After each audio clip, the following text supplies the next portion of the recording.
সাথে লুকোচুরি খেলবি? আর কিছু খেলতে হবে না। এই নন্দী, যাও, তুমি ঘরে যাও, আর বাবু তুমিও চলো। চলো। তোমাকে আমি কাজ দিয়েছিলাম না? স্কুলের কাজগুলো কে করবে শুনি? এখন চুপচাপ স্কুলের কাজগুলো করো, আমি কিছুক্ষণ পরে এসে দেখছি, ঠিক আছে? দূর বাবা, কিন্তু ভালোই লাগে না। কি করি? হ্যাঁ, আইডিয়া।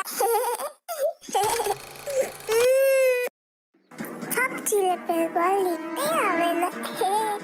ছিলে ফেললি সব। বাবান, তুমি এগুলো কি করেছো?